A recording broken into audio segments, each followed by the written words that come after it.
By now, you've all heard of Italian Wine Unplugged 2.0, the latest book published by Mama Jumbo Shrimp. It's more than just another wine book. The fully updated second edition was inspired by students of the Vinitaly International Academy and painstakingly reviewed and revised by an expert panel of certified Italian wine ambassadors from across the globe. The book also includes an edition by Professore Attilio Scienza, Italy's leading vine geneticist. The benchmark producers feature is a particularly important aspect of this revised edition. The selection makes it easier for our readers to get their hands on a bottle of wine that truly represents a particular grape or region. To pick up a copy, just head to Amazon.com or visit us at MamaJumboShrimp.com.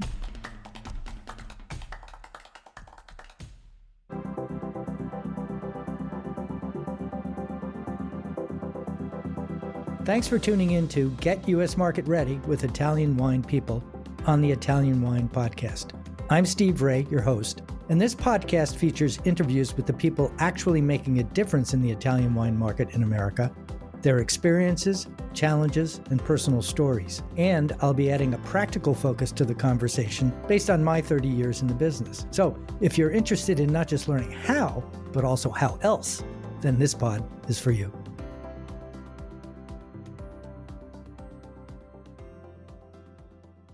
Hi, and welcome to the show. I'm your host, Steve Raye of Get U.S. Market Ready with Italian Wine People. After 2.5 years and 100 episodes, I decided it's time to pass the baton, and we'll talk a little bit about that later. So this is my last episode, and instead of an interview, I thought I'd take the opportunity to talk about what I've learned during the podcast, and also reflect on some of the accomplishments, and recognize that most of these accomplishments are directly a result of people like you listening in. So thanks for listening. So I framed my comments into answering 4 questions. The first one was, why did I do the podcast in the first place? Second, what did I expect to accomplish? Third, what did I hope to accomplish? And fourth, what did I learn along the way that might be valuable to you, my listeners? So let's start from the beginning and with the first question, why do a podcast? And like so much of my life dealing with Italian wines in the last 10 years, it's a simple answer that Stevie Kim asked me to. It started out with about 25 segments of me reading from my book, How to Get U.S. Market Ready. And the idea was to bank the recordings for a potential audio version of the book. We haven't issued that yet, but at least we have the content. And then came COVID. And like so many projects, it made sense to shift gears and adapt to the reality of figuring out how to do business in a world where travel and face-to-face meetings and conferences came to a screeching halt. I learned early on that sound quality was paramount, so I set up my office as a recording studio. I've got sound baffling on the ceiling and walls, a professional quality microphone, headphones, other recording gear. So I got that part covered. Then in approximately August of 2020, we segued to an interview format where I've been doing the series that has aired on Mondays on the Italian Wine Podcast channel. And one of the things that defines the Italian Wine Podcast today is it's an every day of the week series. I'm pleased to have the Monday slot, but there's 6 other broadcasts that happen throughout the rest of the week. And it was a unique idea at the time. And of course, it was Stevie's. And frankly, I think it's worked. My co-podcasters were and are Mark Millen on travel, Cynthia Chaplin doing voices, Stevie doing interviews with Professor Scienza and also her On the Road series, and also Polly Hammond doing Uncorked on Sundays.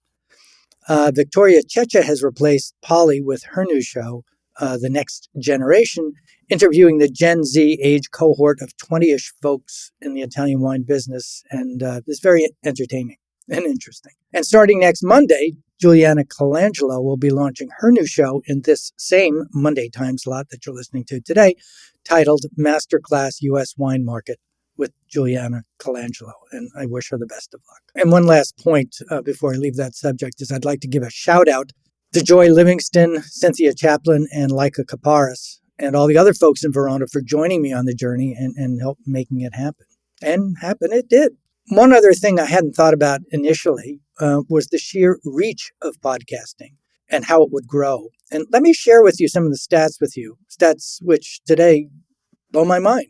They did in the beginning, and they've gotten orders of magnitude better.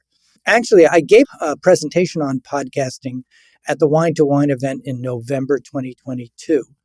And Stevie and her team will be releasing that recording soon. But check out some of the highlights, some of the stats. And keep in mind that the numbers that we get are really only from SoundCloud, which I estimate to account for roughly about half of the quote-unquote listens that we get. So I suspect that the real numbers would be double these, but these are actual numbers from SoundCloud.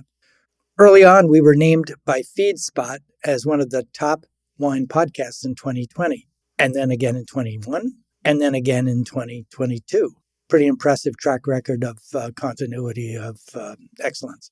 Second, the Italian Wine Podcast as a whole notched over 3 million listens in 2022, and as of February 23, we're up to over 5 million, which is amazing, especially when you consider that when we started off, the whole first year was probably something like 22,000.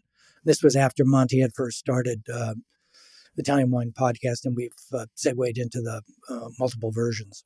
And in terms of who listens, or rather in terms of where they come from, I'm a little surprised, but 56% of them come from the US and only 11% from Italy, and then the rest from UK, Canada, Australia, and other countries. And logic would suggest that, obviously, since many of the shows are in English, it would appeal to an English-speaking audience, and that's what that is. I expected Italy to be a bit higher, but 11% is what the data show. And my podcast alone averages about 2,000 listens on SoundCloud in the week that it airs. Not bad. But it gets better because over time, the number of listens quadruples to over 8,000 and continues to grow because of the evergreen nature of the content. So if you do the math, then that totals some 80,000 listens to my podcast.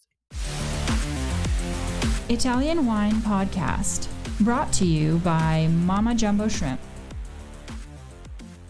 And I've asked the question, I haven't gotten the answer, but who are these people and why are they listening?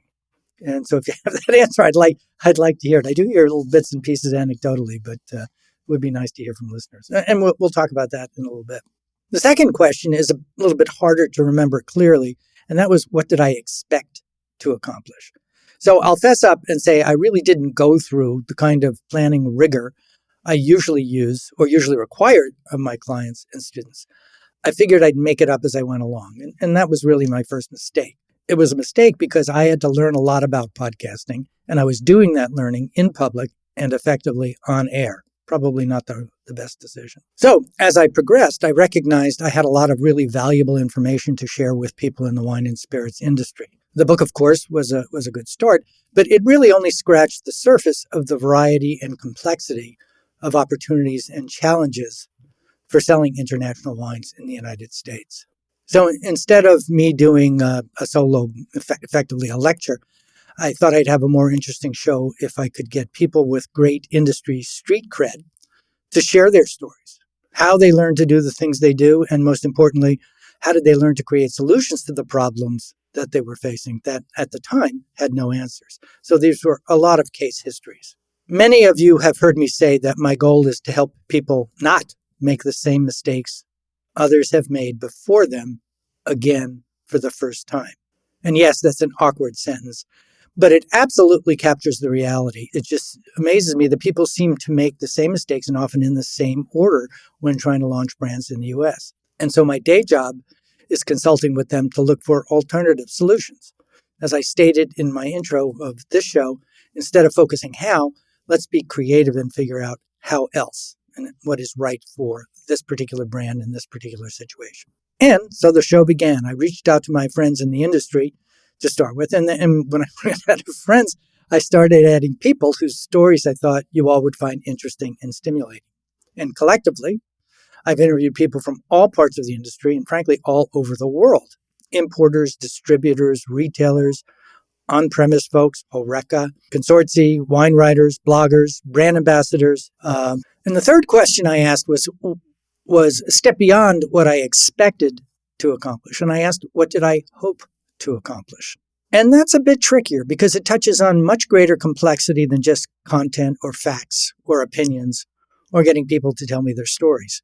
What I really wanted to do was to inspire people. I personally had been inspired by Kathy Hoya, who has gone to great success with her company, Analytics. And she turned me on to the joys of doing lectures at the University of Bologna Business School. And I've been doing them for about 7-8 years, I think. And then I followed up on that with an annual lecture that I give at Cornell, which is my alma mater.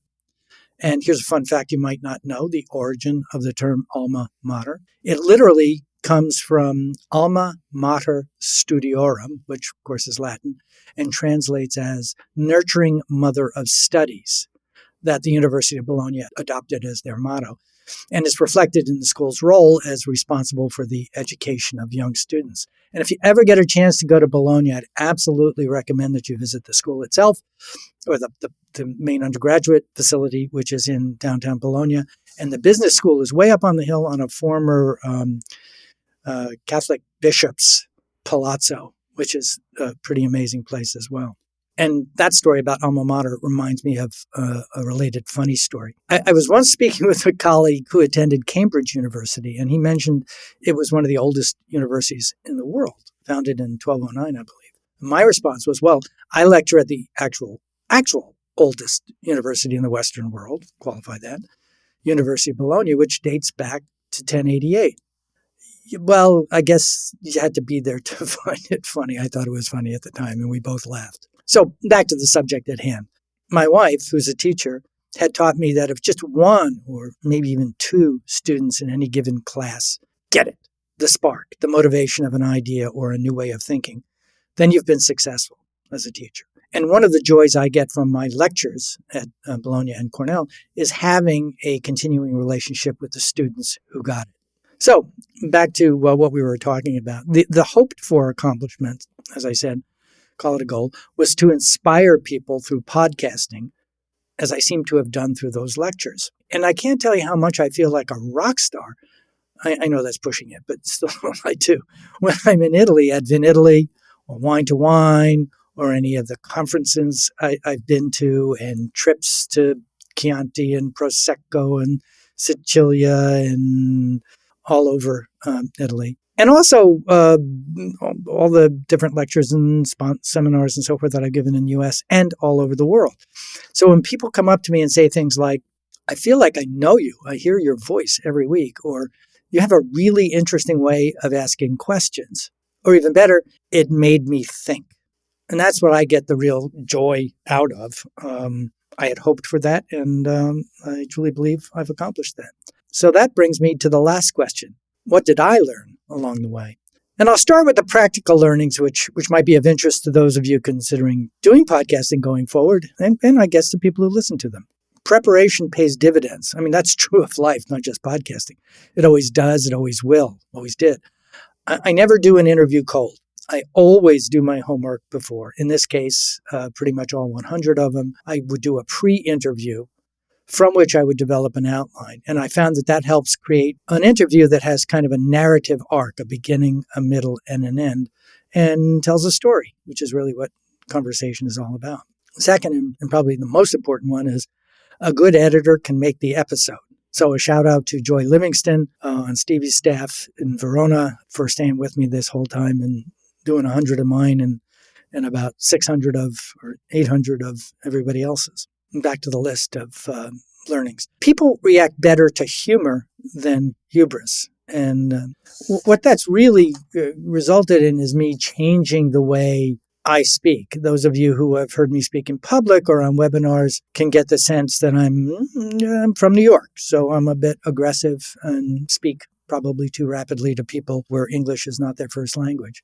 So in podcasting, sound quality really matters because while they're really just listening, listeners are intuiting imagery to go along with what they're hearing. In olden days, we spoke of radio that work, it being the theater of the mind. And I think that's very applicable to podcasting.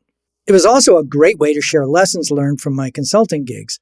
And frankly, to expand my visibility as a consultant. And at the end of the day, I make money by getting people to pay me to help guide them into the U.S. market. And this podcast has been a very effective biz dev tool for doing that. And I say that in contrast to the idea of a podcast making money. I think what a lot of people are finding that the podcast itself may not be a moneymaker unless you're like Rihanna or one of those people who has like a gazillion listeners. But instead, it's a tool on which to establish visibility and credibility on which you can commercialize. Moving on to more general learnings. Early on, I changed the intro to focus on the concept that what I was talking about wasn't just how. The premise was that most of the people listening already knew a lot about how, but about how else. And that's because in a market like the US, which, while it may be the largest in the world, is also the most competitive and arguably one of its most restrictive, as well as most complicated, with 52 different regulatory entities. And in a market like that, a frontal assault is not a good strategy. Doing it the way others have done it is not a good strategy. The best strategy is to find intriguing, alternate, and different ways of doing it. How else? I found that it's really important to speak with a human voice, that brands must share the concerns of their communities. And in this particular case, I'm doing the verbalization for them. So as I tell a lot of my clients, our goal is really very simple, is to get other people to tell our story in their words to their friends. So that's what social media is all about. And a referral to say, hey, you should listen to this guy on the podcast, I think is one of the things that has really grown it. And in a podcast, things like authenticity, passion, personality, all have to be communicated by the speaker's voice and intonation. And then adding insight, humor, pathos, and inquisitiveness, all balanced with respect for the guest and the audience, helps make the pod even more valuable. And I would add on to that values and humility and straight talk and a genuine point of view, take a position. These are the hallmarks of a good podcast and, frankly, of a good presentation or lecture. If you want people to talk about you or your brand, tell them something they'll find interesting and provocative and something that's worth sharing. And when I say provocative, I mean it stimulates someone who's listening to take some sort of action, make them do something, make it easy for them to do something. Because awareness without action is merely potential. And potential is a wonderful thing, but the last time I checked, the banks don't take deposits of potential. They only take deposits of cash. And I'll end the list of learnings with one remaining question for you, my ask. In a world where marketing and communications is all about conversations, why is podcasting so powerful when it's really just one-way communication with very little actual engagement?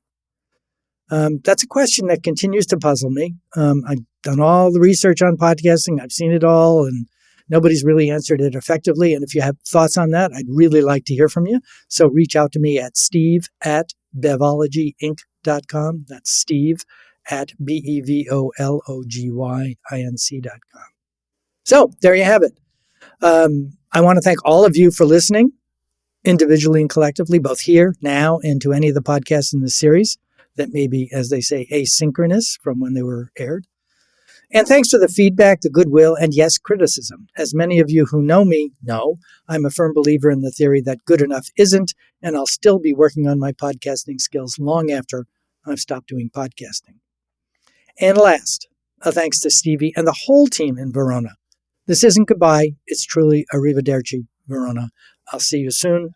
Unfortunately, I won't be making it to Vin Italy in 2023. I hope to be there for Wine to Wine in November this year, and I will be back in Italy, I'm sure, for another Vin Italy or another trip through the gracious support of ITA and other entities and consortia. So for now, it's goodbye, and tune in to Juliana next week. Thanks for listening. Thanks again for listening. This is Steve Raye with Get U.S. Market Ready with Italian Wine People on the Italian Wine Podcast.